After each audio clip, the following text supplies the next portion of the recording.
Mantan Ketua KPK Antasari Azhar berbicara tentang pihak yang diduga merekayasa kasus Antasari. Dan berikut wawancara rekan saya, Silvi Iskandar, dengan Antasari Azhar dalam program Petro Pagi Prime Time tadi pagi. Silakan. Pak Antasari, waktu Pak Antasari bebas 10 November 2016 lalu, saya mewawancarai Pak Antasari. Pak Antasari waktu itu bilang bahwa selain soal SMS itu, Pak, ada satu lagi bukti yang membuat Pak Antasari yakin bahwa kasus ini sudah direkayasa karena ada orang yang malam-malam mendatangi rumah Bapak, membawa pesan dari seseorang, mengingatkan Pak Antasari untuk melakukan sesuai dengan kemauan pesanan itu. Dan kalau Pak Antasari tidak melakukan, hati-hati dengan konsekuensinya. Orang itu pesan apa sih ke Bapak, Pak, waktu itu, Pak? Pokok jangan melakukan tindakan hukum terhadap si A. Ini orang yang sedang Bapak tangani ya ketika menjabat sebagai Ketua KPK. Kasusnya sedang bergulir. Ya, saya katakan pada waktu itu bahwa bagaimana mungkin saya mengikuti arahan Anda, saya bilang itu. Penahanan terhadap si A, berarti orang itu sudah ditetapkan sebagai tersangka, sebentar lagi mau menjadi tahanan. Karena SOP KPK itu kalau tersangka cepat atau lambat pasti ditahan. Nah, saya dihalangi melakukan itu. Kami memiliki informasi dari sumber kami bahwa orang yang menyambangi Bapak malam-malam itu membawa pesan saat ini menjabat sebagai Ketua Umum Partai Politik. Betul, Pak? Mungkin iya, mungkin tidak. Kenapa jawabannya mungkin begitu? Ya, kenapa ragu-ragu? Saya nggak tahu. Kan mendatangi Bapak. Ya, sekarang ini seperti apa? Kalau dulu tahu, saya tahunya dia seorang pengusaha. Dulu seorang pengusaha? Iya. Nah, sekarang apa saya nggak tahu. Kalau saya kan baru keluar kandang, saya belum ikut perkembangan di luar kayak apa. Ya makanya saya mungkin iya, mungkin tidak. Pengusaha apa dulu, Pak? Ya. Pengusaha apa dulu? Ya seperti Anda sekarang. Maksudnya bergerak di bidang apa nih? Ya bergerak di bidang media lah. Pengusaha media? Ya. Sekarang masih menjadi pengusaha media? Mungkin iya, mungkin tidak. Saya nggak tahu. Saya nggak banyak informasi kan sekarang. Apa hubungannya ya, Pak? Seorang pengusaha bergerak di bidang media, membawa pesan, hubungannya apa ya? Nah, itu pertanyaan itu kepada orang yang menyuruh. Ketika dia mendatangi Bapak, tidak disampaikan? Enggak, dia menyampaikan bahwa saya bawa misi istilahnya. Dari menyebut yang menyuruh kan, menyebut namanya. Oh, ada apa? Begini, mohon kiranya yang bersangkutan jangan dilakukan begini. Saya katakan, aduh, mohon maaf ya, ini KPK. KPK ini kalau sudah berucap harus laksanakan. Satu kata dan perbuatan. Sudah tersangka tahan, dan sudah ada semacam kesepakatan para pimpinan untuk kita lakukan penahanan. Jadi kalau saya menyuruh tidak, saya tidak bisa laksanakan. Saya mohon maaf tidak bisa melaksanakan misi Anda, kata gitu. Terus ancamannya apa, Pak? Ya, saya minta tolonglah katanya. Bisa saya dihilangkan persahabatan nanti, disingkirkan dari persahabatan mereka, dan juga Bapak yang singkirkan maksudnya? Enggak, yang bersangkutan. Oh, yang pengusaha ini? Ya, dan Pak Antasari hati-hati. Begitu. Hati-hati apa, Pak? Ya, saya juga waktu itu nggak tahu hati-hati apa ya. Saya pikir, saya siap nanggung risiko kok. Karena ini pilihan jabatan yang saya pilih gitu kan. Saya risiko, saya siap. Waktu itu begitu aja saya. Saya nggak terpikir bahwa risiko itu kemudian saya dipenjarakan, saya nggak tahu. Dari semenjak orang itu memberikan pesan kepada Bapak, sampai akhirnya Pak Antasari ditersangkakan sebagai otak pembunuhan dari Nasruddin itu, jaraknya berapa lama, Pak? Nggak sampai 1 bulan. Tidak sampai 1 bulan. Setelah saya tidak bisa melaksanakan pesannya itu. Dan dalam rentang waktu 1 bulan itu memang ada yang ditahan, Pak? Ya, saya tahan akhirnya. Dalam kasus apa, Pak? Kasus terkait dengan kasus korupsi. Korupsi kan banyak kasusnya, Pak. Kasus korupsi yang mana? Iya, kasus korupsi dalam rangka penggunaan uang yayasan. Uang yayasan? Bank Indonesia. Bank Indonesia. Aulia Pohan? Ya, kurang lebih begitu. Kasus korupsi Aulia Pohan. Jadi pada saat itu dipesankan bahwa hati-hati kalau mau menahan Aulia Pohan, begitu? Ya.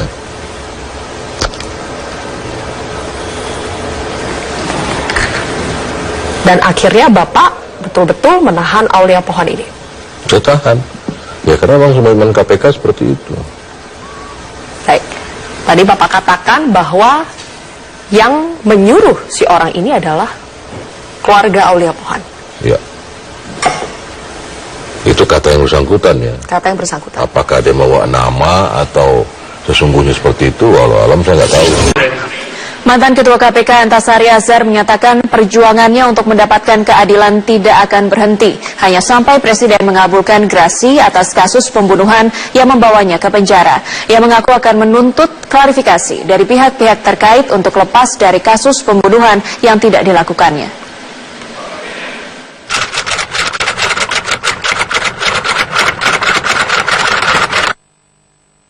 Ya, langkah selanjutnya antara lain adalah saya masih bermohon kepada Pak Jokowi bahwa setelah gerasi diberikan, saya mohon saya direhabilitasi karena demi kepentingan anak cucu, supaya kakeknya ini tidak diberi stigma seorang pembunuh, apalagi otak pembunuhan. Itu yang saya ajukan. Dan selanjutnya adalah saya akan menyambangi Polda untuk menanyakan tindak lanjut laporan saya dulu, entry point daripada pembongkaran kasus ini dari situ.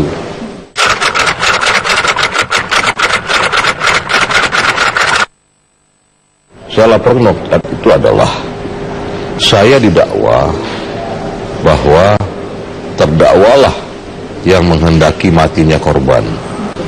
Hal itu terlihat terdakwa mengirim SMS ancaman dan isi bla bla bla. Saya ini seorang jaksa. Jadi kalau seorang jaksa itu menulis satu kata, kalimat dalam dakwaan harus dia buktikan. Tapi ternyata dalam persidangan, SMS itu tidak pernah jaksa bisa buktikan. Sehingga saya mengambil ahli dari ITB, dalam persidangan beliau bisa membuktikan bahwa tidak ada SMS dari Antasari. Nah itu tidak terbantahkan sampai sidang selesai. Walaupun hakim tidak mempertimbangkan fakta itu, padahal itu fakta persidangan. Karena hakim pertimbangan saya sudah bebas waktu itu. Nah, kemudian setelah persidangan selesai, saya dihukum 18 tahun. Saya melalui lawyer saya melaporkan bahwa ada oknum yang diduga melanggar undang-undang ITE, yaitu seseorang menggunakan nama saya untuk mengancam orang lain, menggunakan SMS ini. Nah, itu semua saya laporkan ke Mabespori semula, Mabespori kemudian menurunkan laporan saya itu ke Polda Metro.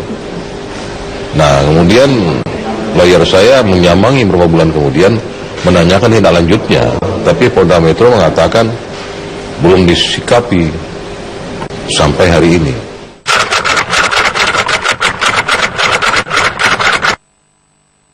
Ya, sebenarnya sudah tadi bahwa keluarga korban, dalam ini adiknya, saudara Andi Samsudin, sudah menyampaikan selamat ke saya dan gerasi. Dan saya katakan iya, tapi upaya kita untuk membuka ini tetap lanjutkan.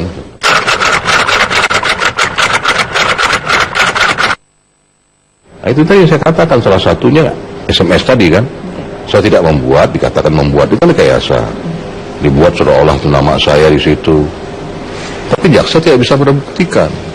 Seharusnya dari mulai proses penyidikan, penyidik sudah memanggil ahli, coba diperiksa secara audit forensik, ini SMS-nya siapa yang buat.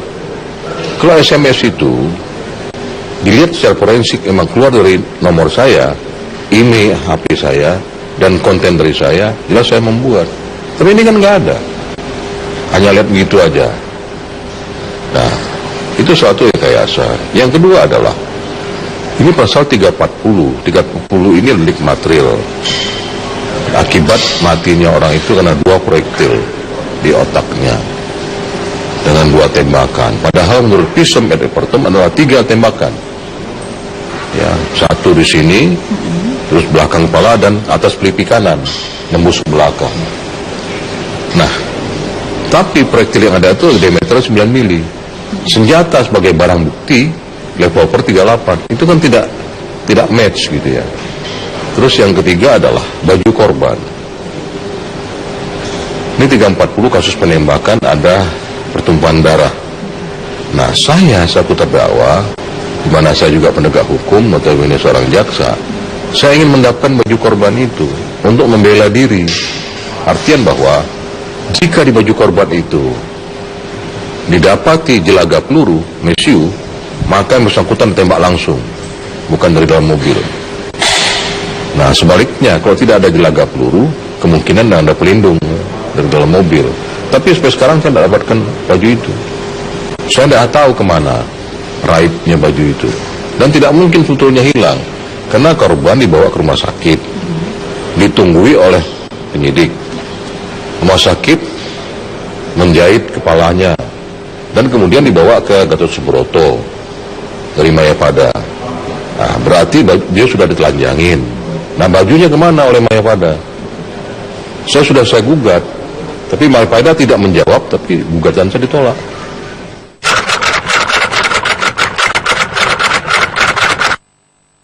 Enggak sama sekali. Jangankan sekarang saya bebas bersyarat, tempo hari aja saya masuk tahanan. Beliau prihatin aja tidak kok. Tidak apa menghubungi keluarga saya atau menghubungi lawyer saya mengatakan bahwa saya prihatin pejabat negara di daerah saya ada bermasalah hukum. Nggak ada. Sampai hari ini nggak ada.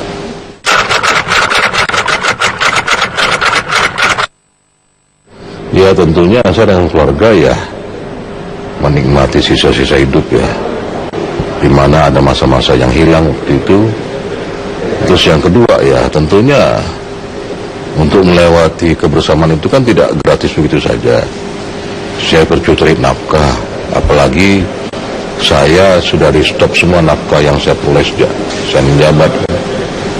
Nah, saya perlu cari nafkah, makanya saya cari pekerjaan. Ya alhamdulillah ada teman sih membantu saya bekerja dengan beliau sampai hari ini.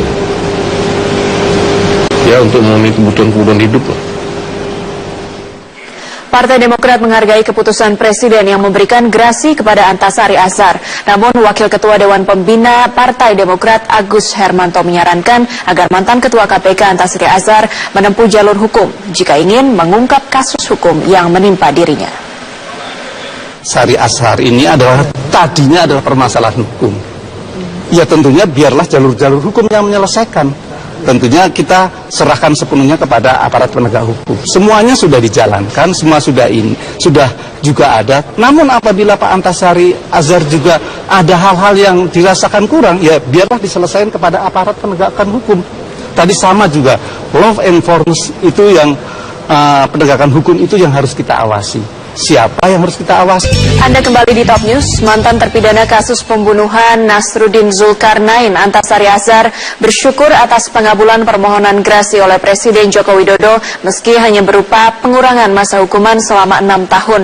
Menurut pihak istana, pengabulan grasi Antasari oleh Presiden juga atas pertimbangan Mahkamah Agung. Upaya permohonan grasi yang diajukan mantan terpidana kasus pembunuhan Nasruddin Zulkarnain, yakni Antasari Azhar, akhirnya berbuah hasil. Melalui surat keputusan Presiden yang ditandatangani pada 16 Januari, Antasari dinyatakan bebas setelah mendapat pengurangan masa hukuman selama 6 tahun. Selain hak prerogatif Presiden, pertimbangan dari Mahkamah Agung juga menjadi acuan utama Presiden Jokowi memberikan grasi kepada mantan Ketua KPK Jilid 2 itu. Permohonan grasi itu dikabulkan oleh Presiden atas pertimbangan Mahkamah Agung. Nah, isi dari permohonan grasi itu adalah pengurangan hukuman pidananya dari 18 tahun menjadi 12 tahun. Untuk memastikan kabar baik ini, Antasari Azhar langsung menyambangi Lembaga Permasyarakatan Kelas 1 Tangerang. Antasari mengaku bersyukur atas grasi yang diberikan oleh Presiden Joko Widodo. Sejak kasus ini bergulir, banyak pihak yang menganggap bahwa tuduhan terhadap mantan Ketua KPK Jilid 2 itu banyak kejanggalan. Berkas ini saya baca pertimbangan hukum, saya baca apa yang disampaikan beliau. Saya sendiri juga seperti yang dikatakan Pak Wapres tadi, saya sendiri, saya kan belajar hukum, orang hukum. Saya merasakan something smelly bahasa Inggrisnya. agak ada amisnya. Dengan dikabulkannya gerasi ini, maka Antasari Azhar terbebas dari status bebas bersyarat dan kewajiban melapor. Tim Liputan, Metro TV. Anda kembali di Top News. Mantan terpidana kasus pembunuhan Nasruddin Zulkarnain, Antasari Azhar, bersyukur atas pengabulan permohonan grasi oleh Presiden Joko Widodo meski hanya berupa pengurangan masa hukuman selama 6 tahun. Menurut pihak istana, pengabulan grasi Antasari oleh Presiden juga atas pertimbangan Mahkamah Agung. Upaya permohonan grasi yang diajukan mantan terpidana kasus pembunuhan Nasruddin Zulkarnain, yakni Antasari Azhar, akhirnya berbuah hasil. Melalui surat keputusan Presiden yang ditandatangani pada 16 Januari, Antasari dinyatakan bebas setelah mendapat pengurangan masa hukuman selama 6 tahun. Selain hak prerogatif Presiden, pertimbangan dari Mahkamah Agung juga menjadi acuan utama Presiden Jokowi memberikan grasi kepada mantan Ketua KPK Jilid 2 itu. Bahwa permohonan grasi itu dikabulkan oleh Presiden atas pertimbangan Mahkamah Agung.